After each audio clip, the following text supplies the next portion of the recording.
There's an old Jewish folk tale that goes like this. One day, a young man was walking along a path and he saw an old man digging a hole in the earth. His name was Honi. And Honi asked the old man, "Must you work so hard at your age? Don't you have any sons that can do this work for you?" And the old man said, "No, this is my work to do. This is something I have to do." And Honi asked him, "Well, how old are you?" And the man said, "I'm 70 years plus 7. And I am planting a breadfruit tree." And he said, "Well, when a breadfruit tree?" He said, "Well, yes, when it bears fruit, that we will be able to plant bread." And Honi asked the old man, "Well, when will it bear fruit?" And he said, "Not for 17 years and 7. And Honi said, "Well, you might not be alive then." And the old man said, "No, I probably won't live that long, but I plant this tree because when I was born, there were trees here. And I need to leave trees. It's my duty to leave trees and make sure there are trees here when I'm gone for the next generation." That's an old Jewish folk tale, but there's also a Native American proverb that says that we don't inherit the earth from our ancestors, we borrow it from our children. That we have to fall in love with Mother Earth. We have to take care of Mother Earth for our children, for our grandchildren. Tomorrow is Earth Day. It's the 54th anniversary of the first Earth Day. Yesterday when I was researching this, I came across a book by Rachel Carson called Silent Spring, and it was groundbreaking work. Some of you are nodding your heads, you're aware of it. I was not aware of it till yesterday. And Rachel Carson was a marine biologist. She was a scientist, and she wrote some books about sea life. But she reminds us in Silent Spring that nothing in nature exists alone, that everything is interconnected. And in that time, humans thought that they could conquer the earth. They could conquer nature with pesticides and other things. And we found out that that's not necessarily the case. They thought that smog was the smell of prosperity back then. Not knowing how we're all connected and how the air we breathe, the water we drink, the food we eat, it all comes back from the earth. It all goes back to the earth. We are manifestations of the earth. And so Rachel Carson wrote this book, Silent Spring, in 1962. It was groundbreaking then. Talked about the water, talked about the air, talked about the earth, the soil, our food. And specifically, she talked about pesticides, and DDT was the big pesticide back then that was being sprayed over crops. And they were noticing that people were getting sick and birds were dying. And Silent Spring refers to, in the springtime, there were no sounds of birds. There were no sounds of insects. There were no sounds of the bees because they were all dying from this pesticide. And so she wrote this book. And she, a marine biologist, was discounted by the industrial chemical industry as a woman without a PhD who wrote lyrical books about sea, called A Bird and a Bunny Lover, and a woman who held cats. And they spent $250,000 to discredit her. But the book caught the attention of John F. Kennedy. And then investigations on the federal and state level started coming up in communities that had been sprayed by this DDT. It's a great testimony that one person can make a huge difference. One person. She wrote this book because she was concerned about our environment. And it got widespread reading. It was a bestseller. Then a few years later, in 1969, there was a massive oil spill in Santa Barbara.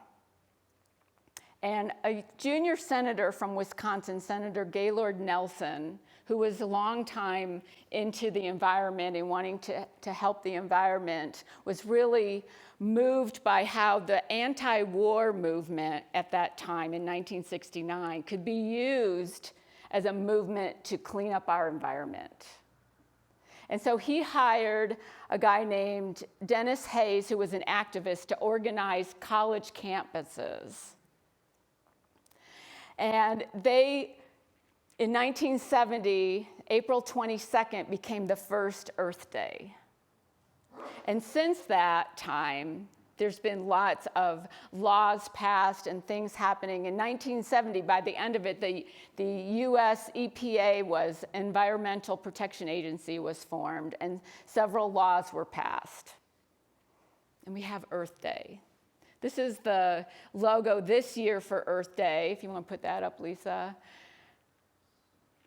And earthday.org, the US EPA was Environmental Protection Agency was formed, and several laws were passed.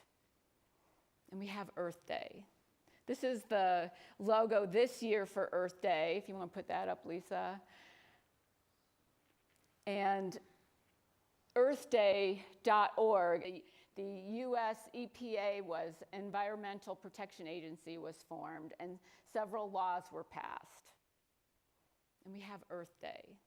This is the logo this year for Earth Day, if you want to put that up, Lisa. And earthday.org, the US away. 8.3 billion metric tons, or 9.1 billion US tons of plastic has been produced since plastic was introduced in the 1950s. 79% of plastic that has ever been made still sits in landfills or the natural environment. Americans purchase 50 billion water bottles per year, averaging about 13 bottles per month for every person in the United States. That means by using a reusable water bottle, you could save an average of 156 plastic bottles annually.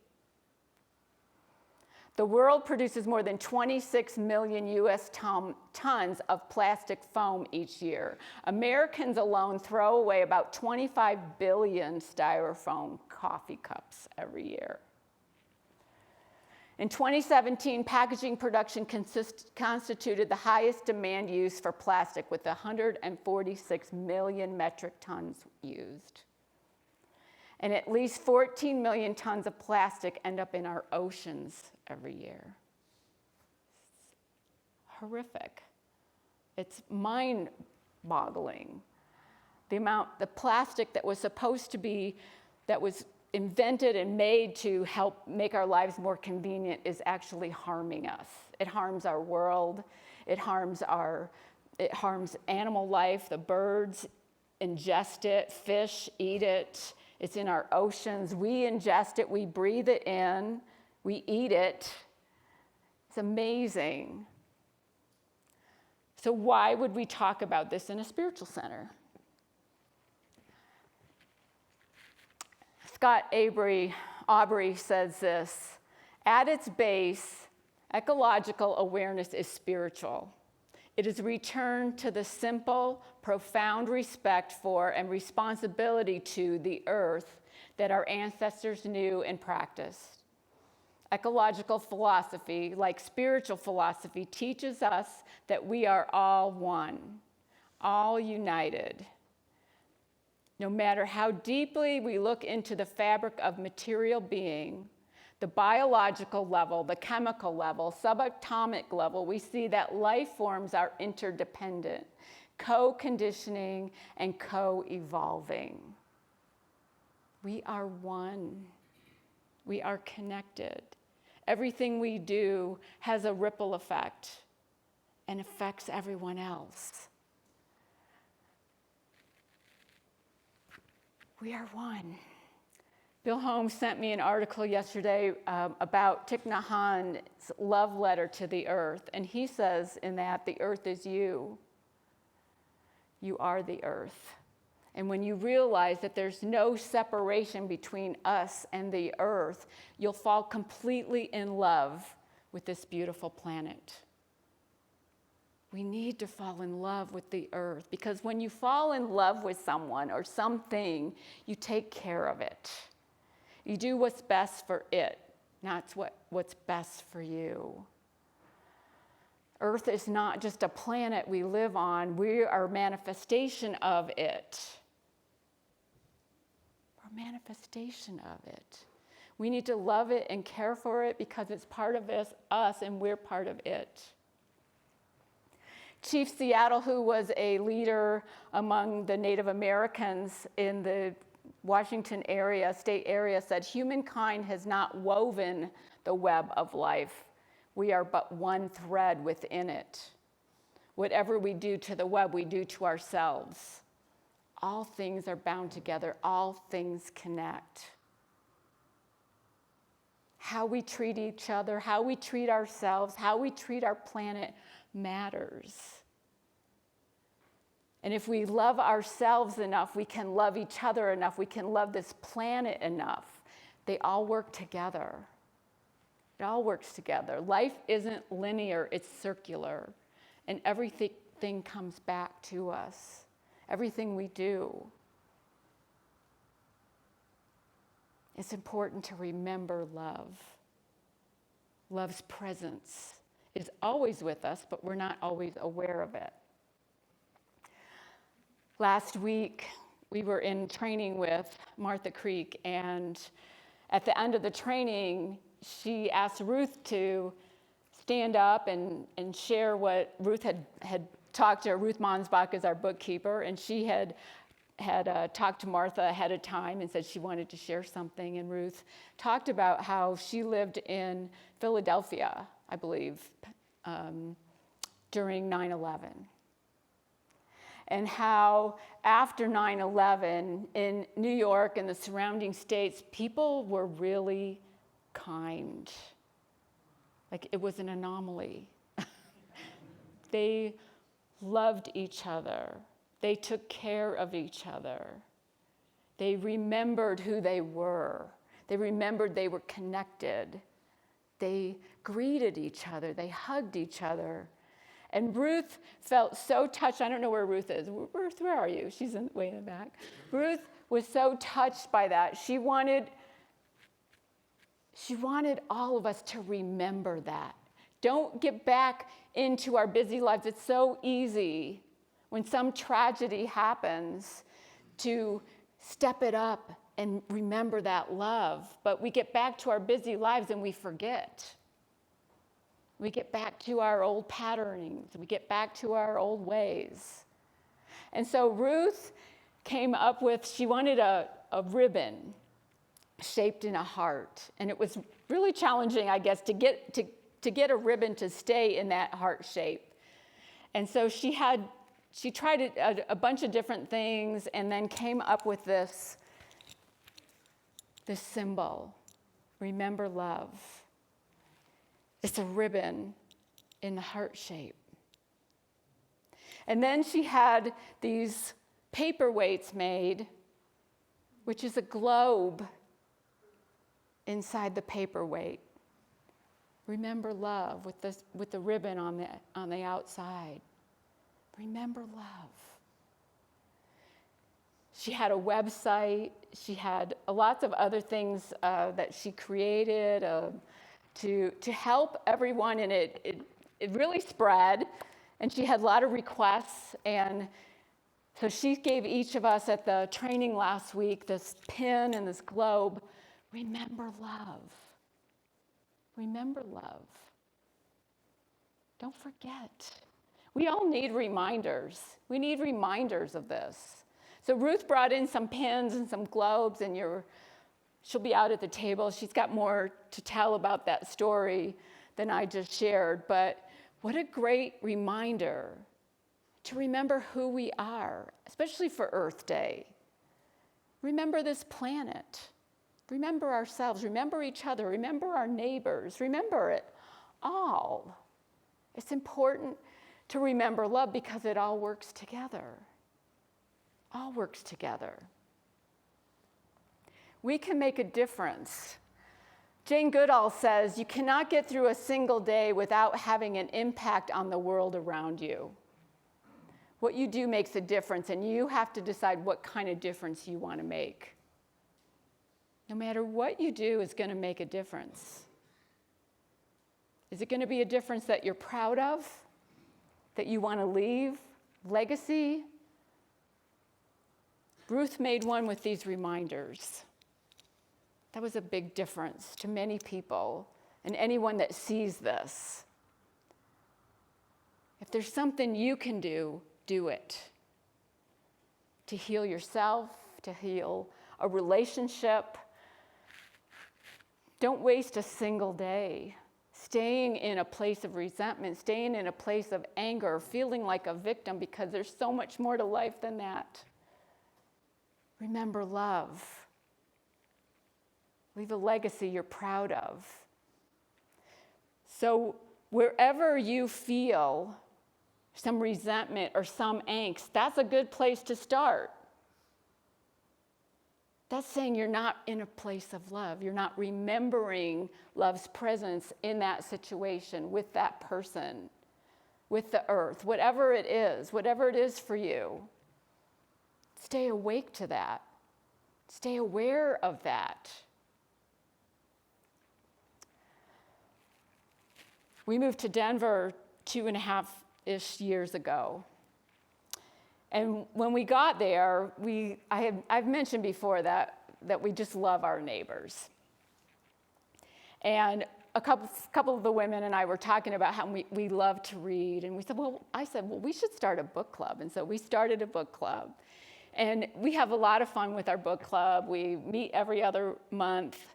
And after the women meet, then the men join us, and then we go out to dinner as couples, or we have dinner in or whatever. But it's a really fun time. So in March, the woman that was going to host, we take turns hosting book club in our homes. The woman that was going to host sent me a text and said, "Are you available April 12th?" And I said, "No, I'm not. I've got somebody coming in town." Martha Creek was coming in town, staying at my house. And she said, "Oh, well, I was hoping to have book club that day because everybody else is available." Now, usually we have a group text and we throw around dates, and we come up with a date that most people can make it. I never heard anything again. A week before April 12th, I was talking to another neighbor and I said, "When is the next book club? I haven't heard anything." And she said, "Oh, it's April 12th. Oh. I felt myself get a lot of angst over this, a lot of resentment, a lot of storytelling on my part. And I wasn't clear on what I needed to do about it. And so the night before Martha was coming, so April 11th, Kevin and I were walking around the lake, and we ran into this neighbor, the one that was hosting book club. And man, was there a wall there that I created. I felt so much resentment. I knew I had to do something about it. And then she said, "Well, are you sure you can't come over tomorrow? We're having book club." I said, "Yeah, I heard you're having book club."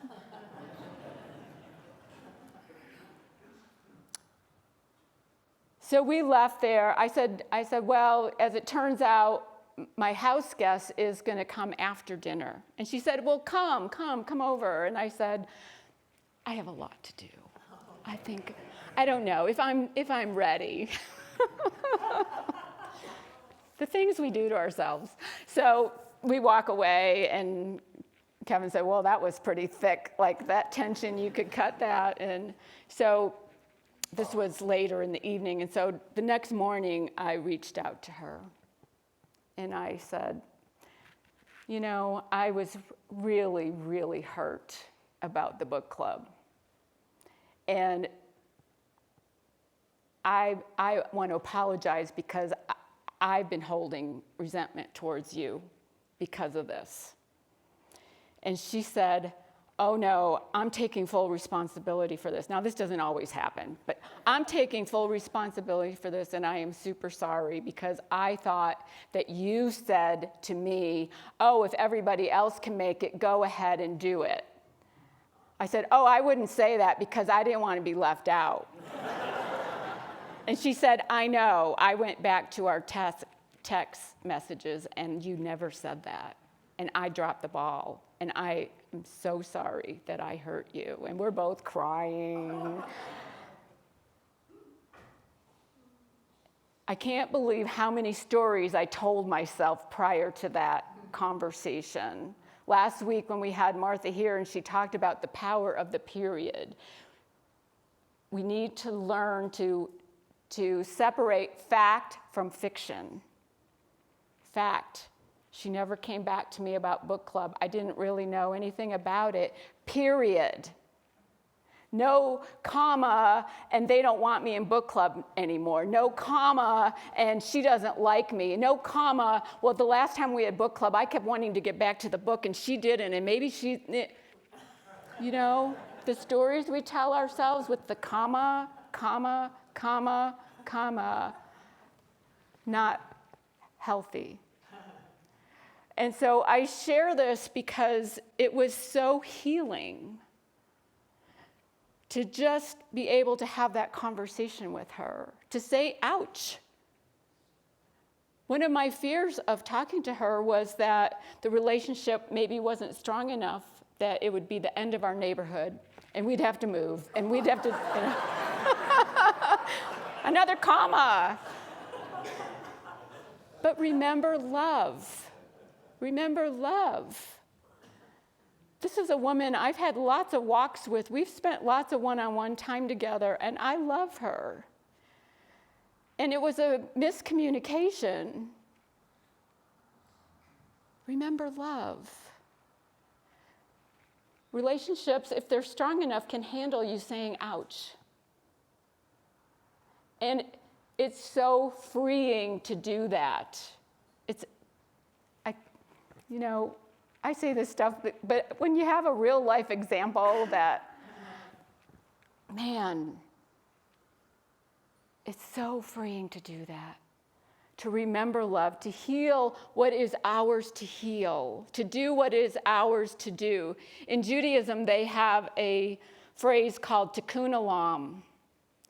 And olam means world, and tikkun means many things, but in this case it means repair.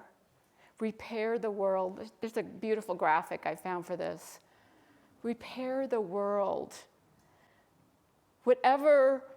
In whatever way we can, and whatever is standing in front of us, whatever is in front of us, is it a relationship, is anything, the planet, anything that comes before us